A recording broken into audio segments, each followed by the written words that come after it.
Good evening, Kansas County community. Hope you're doing great this evening, and welcome to Live Fire. We are live, and tonight I hope that you're going to enjoy this with Staff Sergeant Kyle Lewis. He's our guest tonight.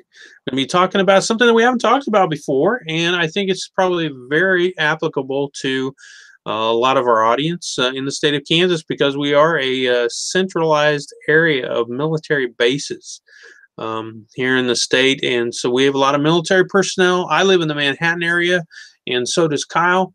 And so we do see a lot of military guys, and he's also a recruiter for the military. So he sees potential military folks. So Kyle, I'm glad you're joining us, man. Thank you. Why don't you introduce yourself a little bit and tell us how you got into the military, what your journey, man, as you journeyed along. Well, I actually was born in Southwest Kansas, grew up down there in the liberal area, and graduated and when I was in high school, I joined the Army Reserve about 6 months after 9/11, actually. And I went to basic training my junior and my senior year, and then I came back. I finished my senior year of high school, and then in late 2003, my reserve unit deployed to Iraq, and I spent most of 2004 there. And when I got done, came back from that, and when I went active duty, I went to Fort Drum, and then I spent better part of the next few years flying back and forth to the Middle East. I ended up doing a total of 2 Iraq, 2 Afghanistan, and a Kuwait tour. I've been stationed at Fort Drum. I've been stationed in Alaska for 6 years. And we got done in Alaska. My wife and I was deciding where we're going to go next. We decided, well, let's go back to Kansas. And I went back, got stationed at Fort Riley, and I was at Fort Riley about 6 months, and I came down on recruiting orders. And so I started doing recruiting about late 2015. I've been doing that ever since, and I'm working over in the Manhattan office there in the mall. So we're part of that office over there. And that's kind of the quick story about me, my Army career. The way I ended up getting in as an instructor was I grew up shooting, shot a lot of prairie dogs growing up with my dad, and he always had a 22. And it's always been something that I've always been fond of the shooting sport and getting into it. And in the last few years, I really started understanding that I kind of had a knack for teaching other people how to shoot. And it got to the point that I decided, after taking a few classes from Thunderbird down there, that I ended up was like, you know what, maybe I can do this too. So I just started throwing together little basic pistol classes here and there, a little bit of defensive pistol ideas here and there that I'd learned in some of the classes, and based on my experiences of carrying concealed, and just kind of went from there. And now I am a 4-H rifle instructor. I am a NRA basic pistol I'm certified NRA basic pistol, and I'm a Kansas Conceal Carry instructor as well. Awesome, man. That's great. And, I knew this, of course, beforehand, but but good to hear it always again. Yeah. Hey, Mark from Fit and Fire has joined us over on our live chat, and he is a former military guy, but his wife, if I can say it, she's still in. And he was asking over here in the chat, Alaska may be on our horizon. What are your thoughts on that duty station? Well, Alaska is not for everybody. There are some things you're going to have to get used to about living in Alaska. Now, where I was stationed was in Fairbanks. There are things you got to get used to, like the Walmart Supercenter is just out of milk, and it's always just like these little things. Yeah, because wow. Fairbanks, you're way out there on the edge. It's like the last civilized place before the only thing left is the pipeline and open wilderness out there. So, sometimes supplies and things don't always, don't get me wrong, you can still buy milk in Fairbanks, just maybe not at the Walmart. But you got to get used to other things too, like being dark all the time. Like when I was in Alaska, Fairbanks isn't far enough north that it gets complete 24 hours of daylight. But the sun will come up about 11:30 in the morning, and it'll be down dark again by 4. You're kidding. No. Wow. It's so far north that actually occurs, and you gotta, if you're gonna go up there and live, what I would suggest is getting there in either the spring or the fall, because that's kind of when the light and everything's changing over, and you can kind of progress into that. you know. Gotcha. Now, as far as concerns for military personnel as they come to Kansas, maybe they're coming from, like you did, from Alaska. Mm-hmm. I think you came with a permit from Alaska. Is I that did. correct? I actually, I've been carrying concealed, at least as a permit holder, since probably about 2010 or 2012 time frame. I think is when I got mine. I actually, even though I'm certified concealed carry instructor, I still have my permit from Alaska, and that's the one I hang on to. Now, as they come, let's say from Alaska, Alaska is works as a reciprocal state with the state of Kansas. Mm-hmm. Maybe there's some guys. Speak to those guys right now that are coming into the state, and that maybe they're questioning. Okay, I've got a carry permit, and I'm coming from Alabama, or I'm coming from Fort Drum, New Jersey. And I don't have a carry permit because it's not part of the. Anyhow, we won't go there. But guys that do have carry permits that are coming into the state, what do they need to think about right away? Well, I'd start with your current state's laws for it. Now, the state of Alaska, they said if you move, just inform us and we'll change it. We'll send you a new permit, and your permit's going to continue to be valid even if you never move back to the state, as long as you maintain your Alaska residency, which I do. I'm still a resident of Alaska. But not every state may do that. You probably want to check with your current state concealed carry laws. If you move out of state and they don't recognize your permit after you move out of state, you may lose it. But as far as coming to Kansas, Kansas is a permitless carry state for the residents. Once you move here and you have your orders that you're stationed here at Fort Riley or McConnell Air Force Base, or I think it was Forbes Field out in Topeka, someplace like that, you are considered a resident of the state of Kansas. So you can permitless carry if your permit is no longer recognized by your former state. And even if you're not a resident, actually, in the state of Kansas, I actually worked on that legislation.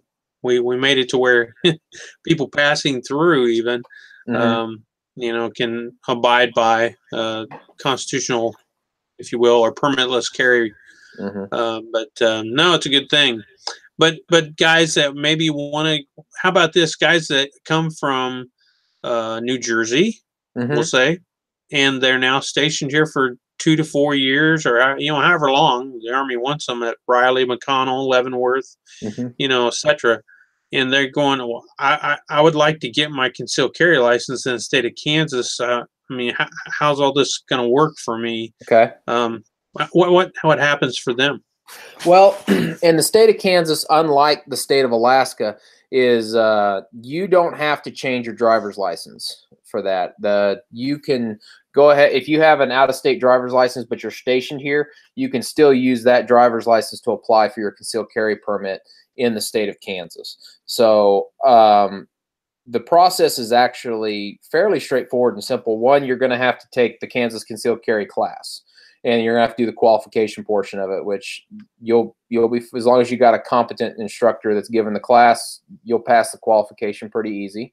Also, after that, you're going to take the certificate that you're going to get from the class. You're going to go down to the county sheriff of the county that you reside in, and you're going to have to get them to do the fingerprints for you. Now, the fingerprints, it's changed recently, but I believe it's $34 and some change to get the fingerprints done.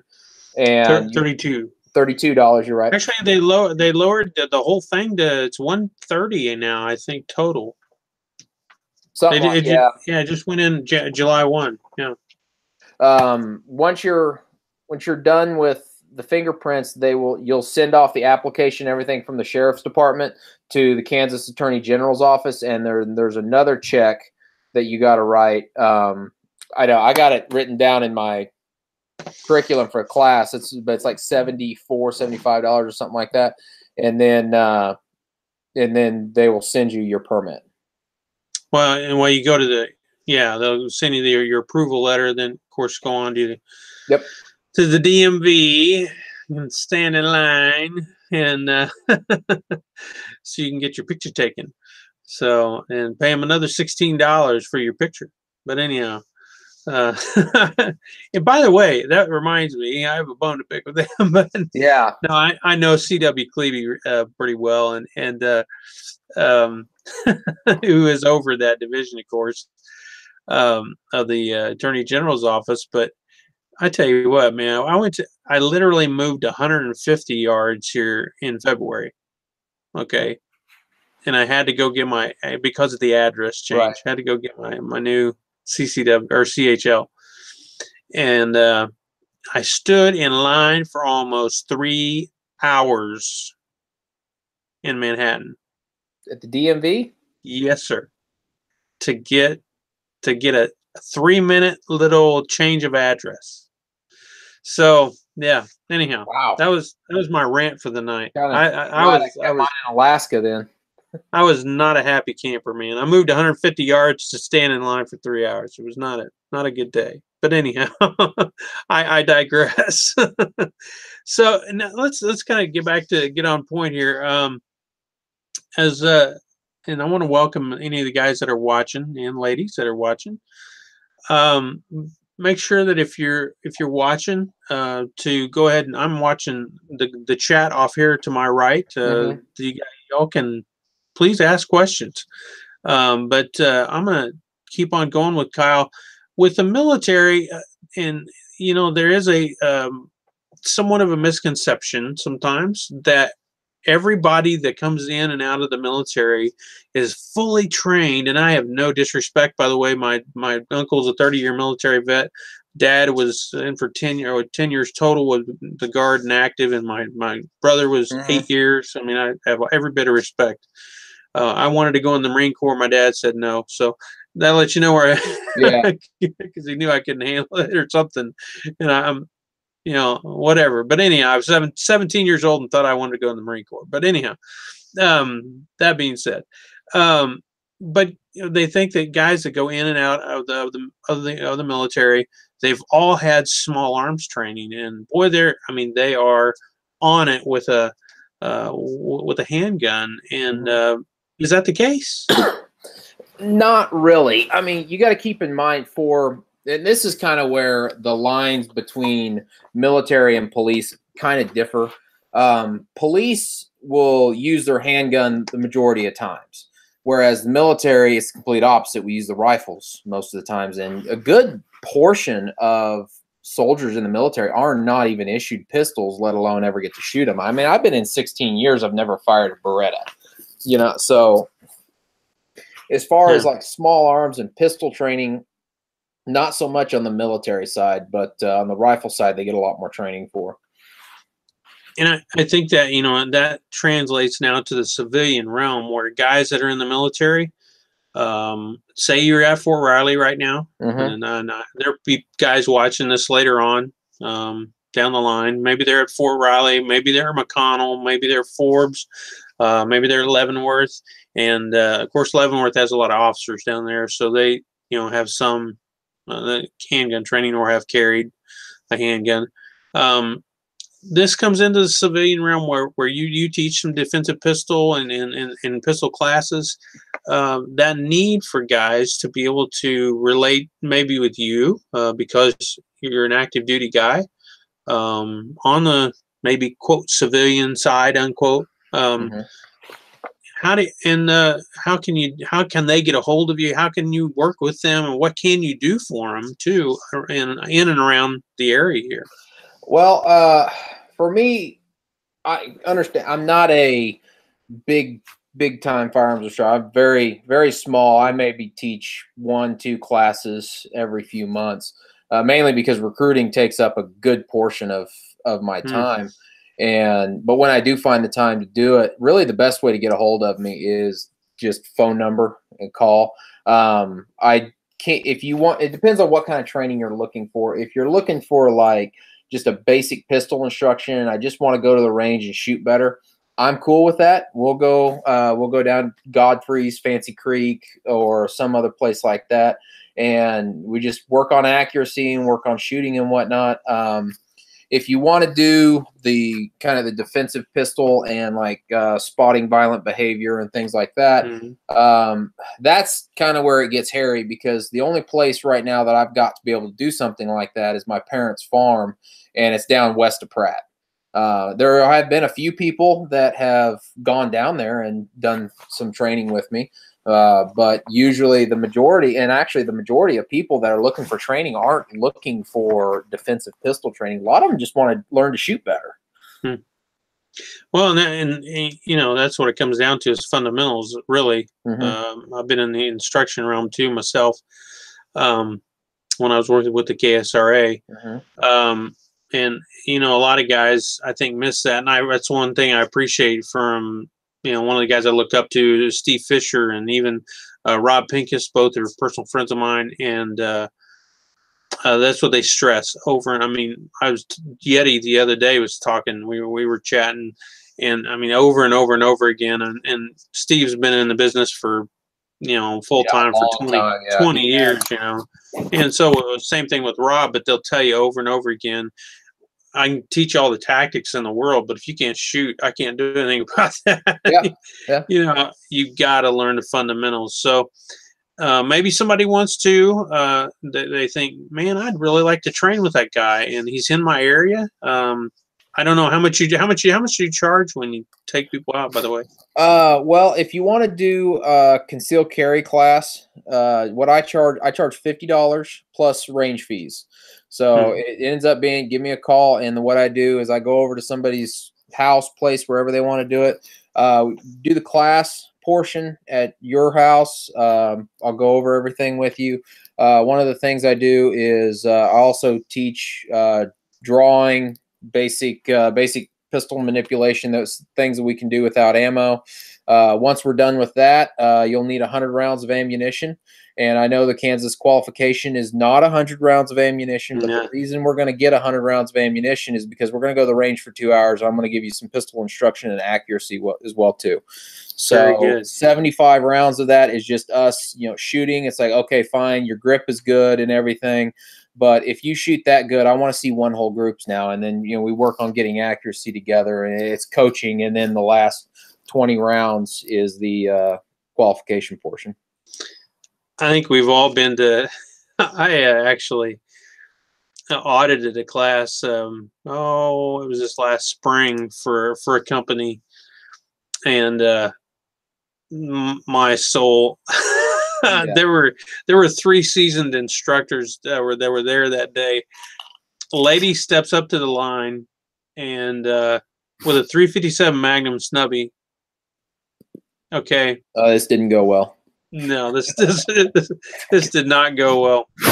And so she steps up to the line, and she just thought it was time to fire. Yeah.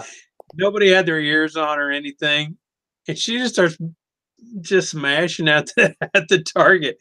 And, you know, and one of the instructors, you know, had to go over there to her and everything. And the one guy, he's a good friend of mine, looked at me and he said, dude, in almost 20 years of instruction, I've never had that happen.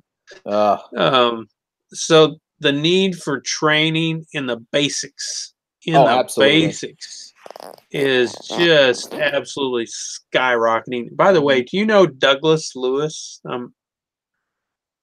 I don't think so. Okay, well, Douglas says in our comments he needs to take some instruction from you. So Douglas, you need to get a hold of Kyle. Kyle, if you want to give your phone number out, or however you want to get a hold, somebody get a hold of you. Really, best way to get a hold of me, you can do it 2 ways. One is through Facebook. You look up Kyle Lewis. The other one is you get me on my phone number, and if you want to write it down, and we'll give time at the end of the chat tonight. But my phone number is actually a New York number, but it's 315-767-3649. You give me a call there, or if you want, you can even email me at Kyle_Lewis, the number 1 at yahoo.com. or you can come by the Army recruiting office. And where is that Army recruiting office? Right now we are in the mall. We're right next to where they built the new AMC theater there in Manhattan. Okay.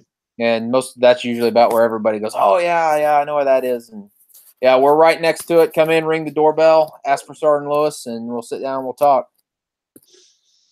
That's and we do want to put a plug in. So if you're looking to serve our country and you live here in the area, please get a hold of Staff Sergeant Lewis. Yes. And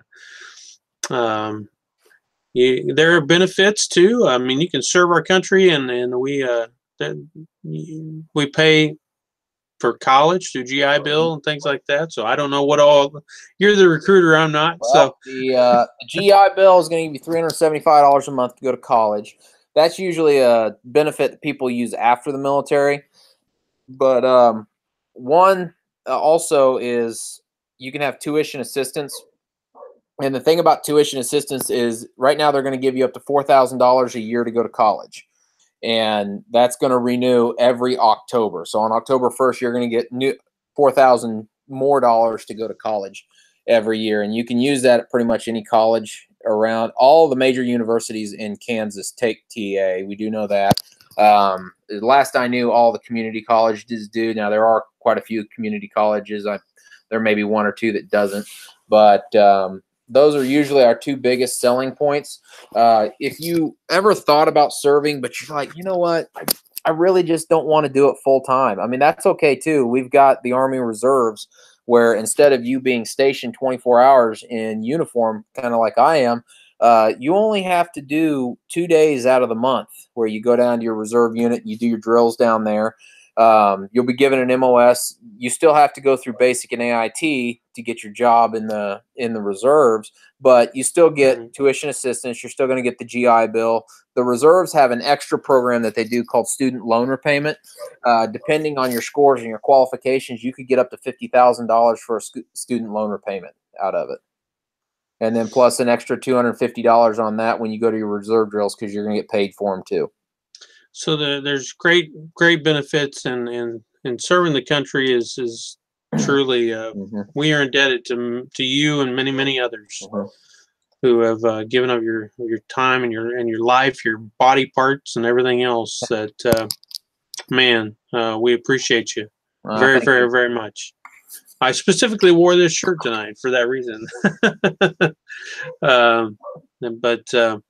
No, we appreciate that. Douglas does say that he will give you a call. Sounds good. Yeah.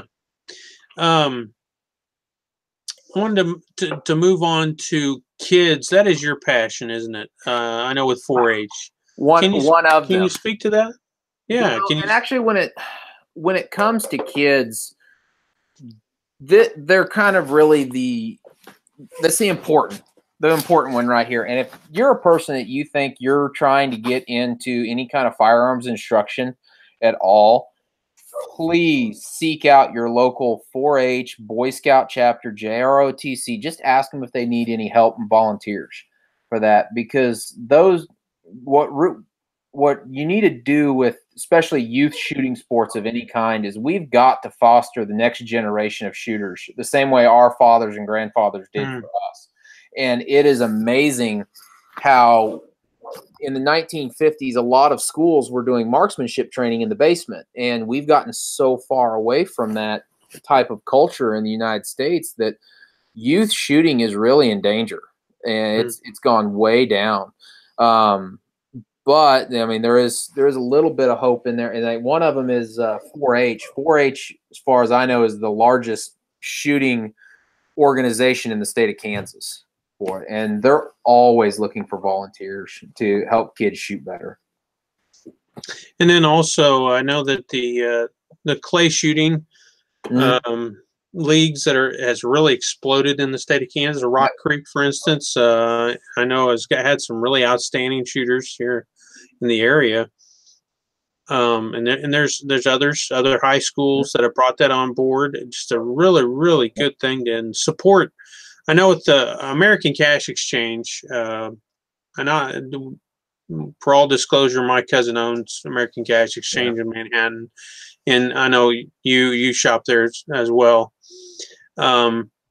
supports and has financially helped and also had a program where you could donate ammo for the clay target team there at Rock Creek, for instance. But no, with 4-H, I know you deal with Gary County, don't you? Yes. Yeah. You guys could probably hear my dog in the background. It's okay. She's going nuts upstairs. But no, and I don't know who else. I wonder about some of the other counties. And do you know much more about the other counties that are doing 4-H with that? The surrounding counties around Geary, I don't think so, because like the kids that are in the Geary County 4-H shooting team, there's a couple of them that are out of Chapman over there in Dickinson County. So I don't think every county has a 4-H shooting team.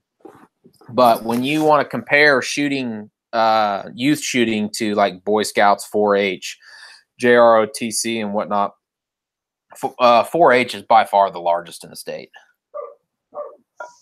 Okay. Or at least the largest that I've found so far. So yeah. No, and I am not knowledgeable of anything larger than that either, too, and I'm very thankful for it. What is it when you want to, as you leave maybe Kansas? I don't know if you ever leave Kansas as an active duty guy, but what do you want to leave with Kansas as an active duty soldier? What are some of the things that you look at and you say, this is what I want to leave here? Maybe a little bit of a legacy, not only as a recruiter, that and otherwise as in the civilian community. You know, as an instructor, what I want to leave is people who are better with firearms, more knowledgeable at firearms than when I got to the state.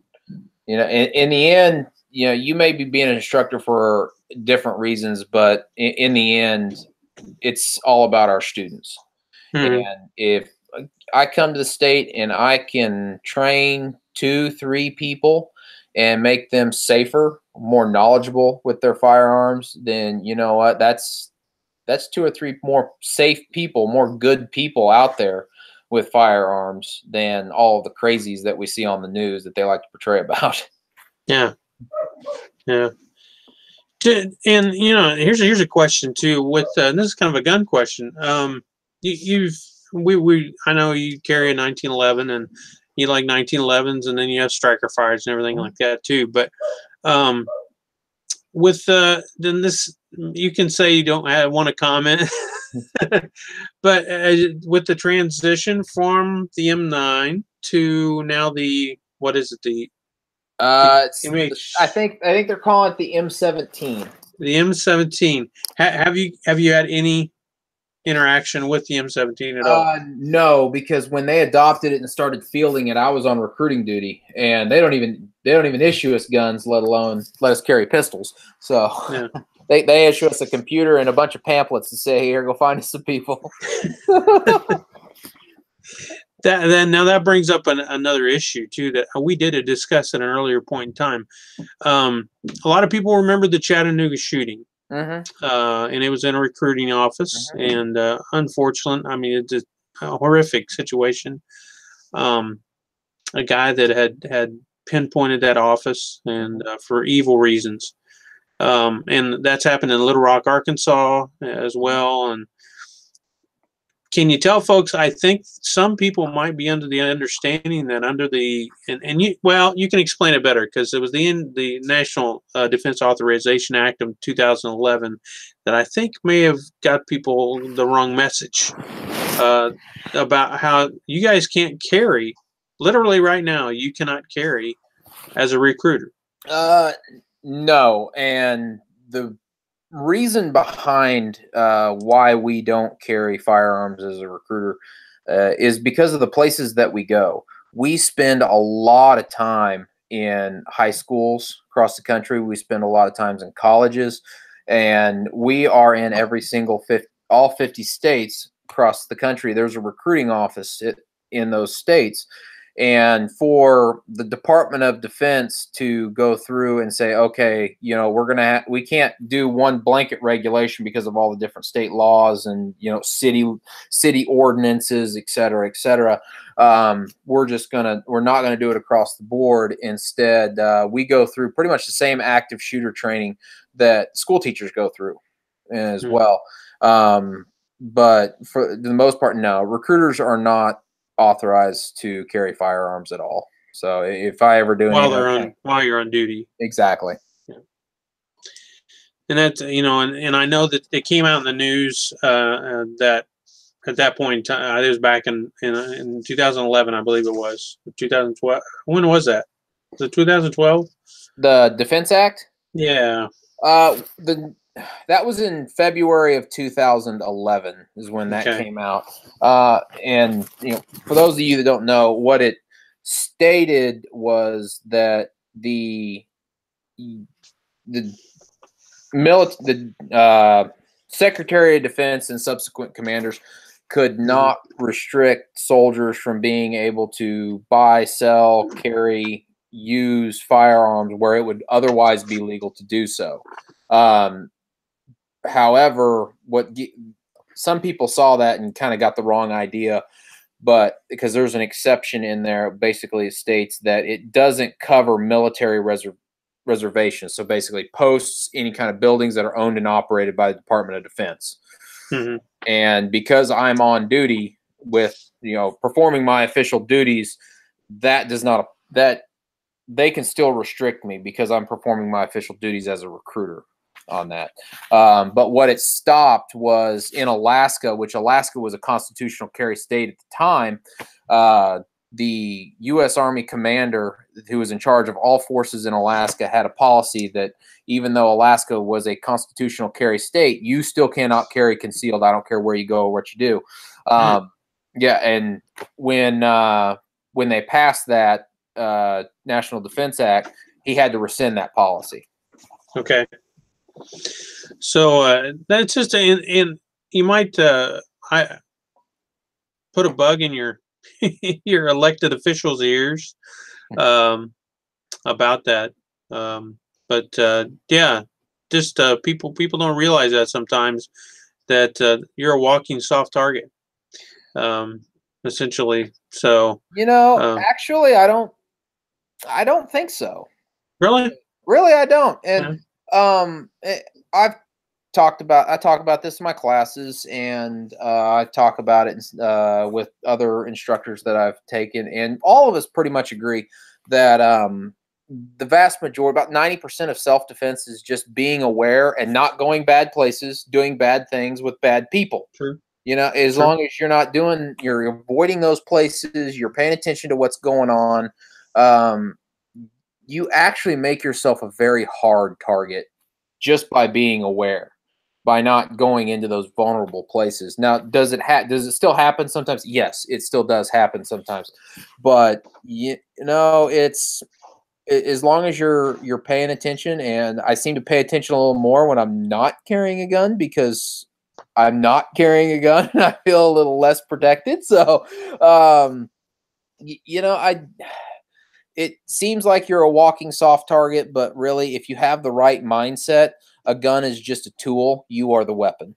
That's interesting. I mean, that's interesting, an interesting perspective. So, you know, and is there anything else that I am looking kind of down on my list of things that I wanted to hit? Is maybe some things that you want to leave with the folks, you know, or discuss too, before we get ready to go?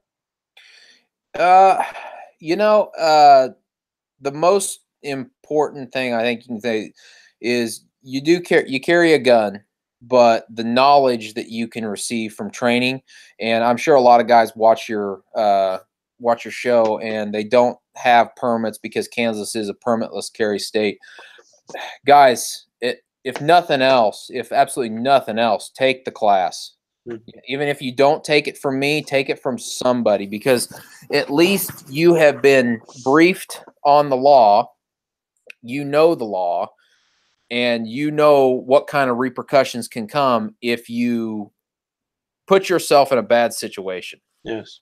You know, and actually, I would tell you go further is to, especially in Kansas, because I was in Alaska, and Alaska was the same way. The troopers up there told us all the same thing, is that if you have a permit in a permitless carry state, that says actually a lot about your character, because you're the kind of person that's going to go the extra mile to make sure you have a background check. And the police up there all pretty much said that we know you're a good guy if you've got that permit. Right.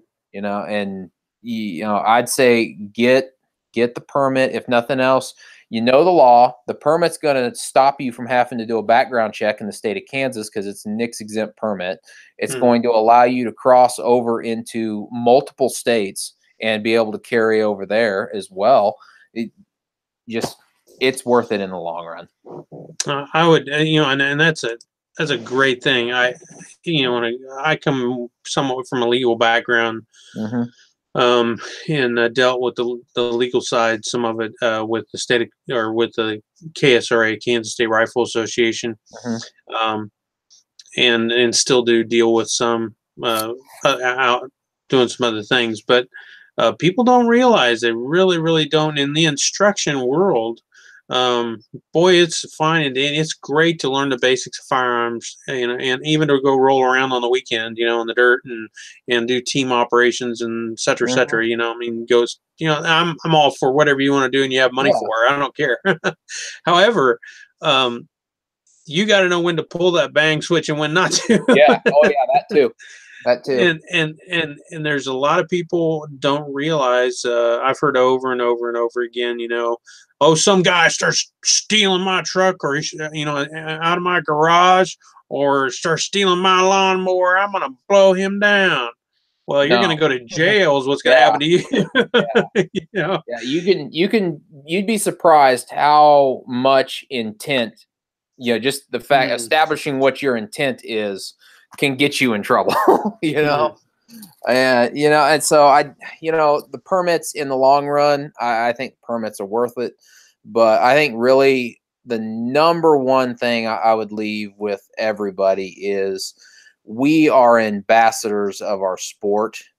And if you want to see this sport continue, even if it's target shooting, defensive shooting, whatever, take somebody shooting and make sure they have a positive firearms experience, because we can always pull up YouTube and see all these firearms fails of where somebody gave their 110-pound girlfriend a 12-gauge shotgun that was loaded with 3-inch magnums that are used for shooting grizzly bears, and she just gets knocked on the ground. Well, I know you come from a legal background, but what I've really come to notice about states and our rights. Now, I believe in the Second Amendment word for word. Absolutely. Shall not be infringed means exactly that.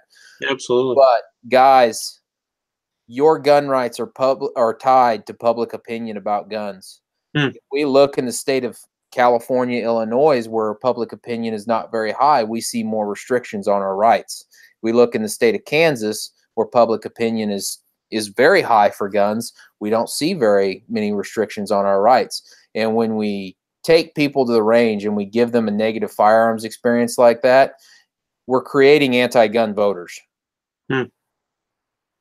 I always said over and over again, when I was fighting, you know, the legislative fight with some really great people that I got to fight that fight with, or not fight against, but fight alongside of with the KSRA.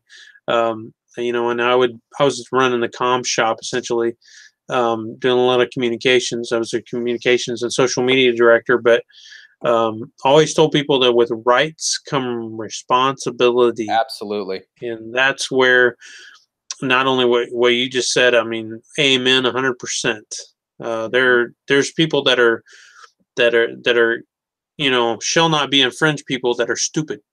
Oh yeah. If that makes sense. I mean, I hate to say those things, but that's the honest truth. I know exactly what you're talking about. Yeah, I mean, and so there is, with rights comes responsibilities, and I think that, you know, as far as training goes, That's what I always preach to folks. Yes, I am fighting for the Senate bill, was Senate Bill 45 that led to permitless carry in the state of Kansas. And I fought hard for that, in a public relations way. But I always buffeted it with, hey, wait, because people would say, well, you don't believe in training. No, no, no, no, no, no, no. Number one, I was at the time the head of the training division for the KSRA.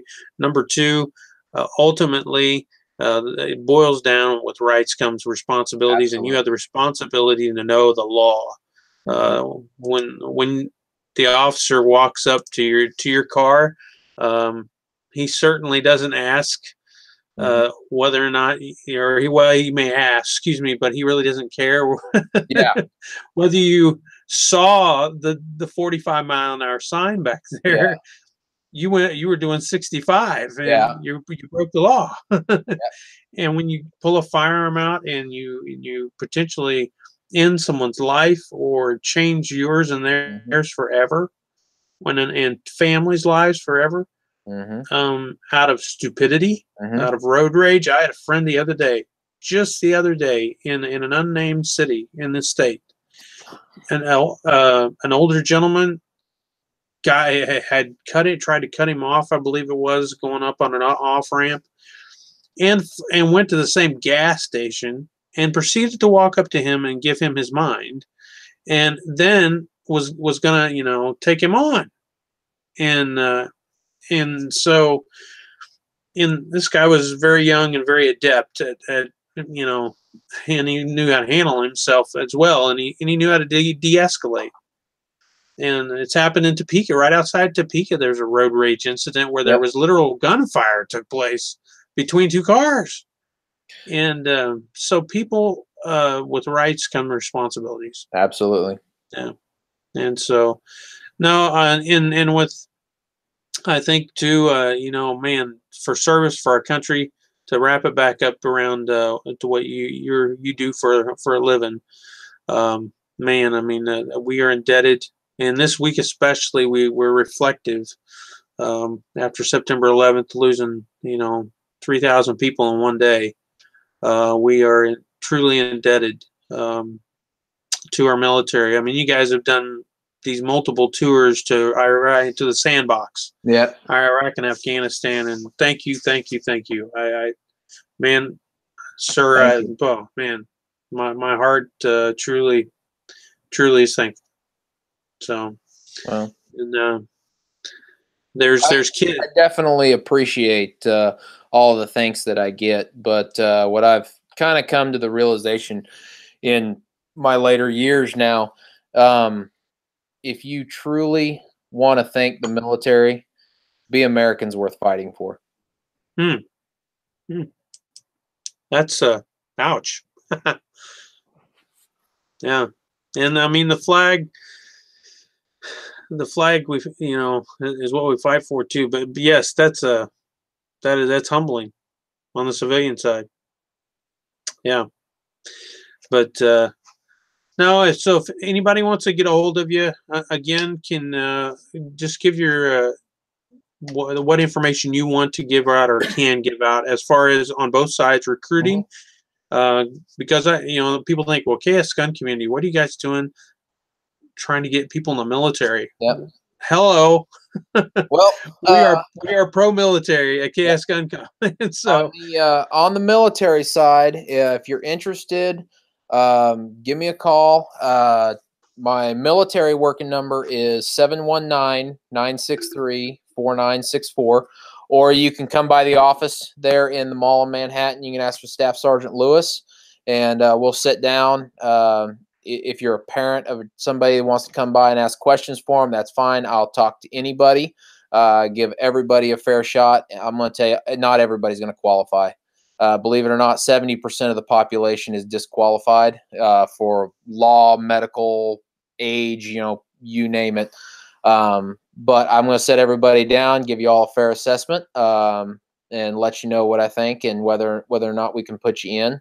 Now on the firearms instruction side, keep in mind I do Kansas Conceal Carry. I do basic pistol. I do shotgun training. I do rifle really? training. I don't do the clay target side, but like defensive shotgun type stuff. I do that. I do rifle, do pistol. If you want to get a hold of me for something like that, the best way to get a hold of me is my phone number for that is 315-767-3649, or the email I gave earlier, Kyle_Lewis, the number 1 at yahoo.com. My schedule is hectic as a recruiter, but get with me. Usually I like to at least talk to everybody at least once on the phone or meet them face to face or something, and then we hash all the details out, set a weekend, kind of see what kind of training you're wanting to do. If you're wanting to do just, hey, I don't have a big background in firearms, then we can work something out. You can buy some ammo. You can shoot some of my guns if you want. If you want to do like defensive rifle training, I got some of that we can do. Or if you just want to get together and see if you can if I can help you shoot better, that'll work too.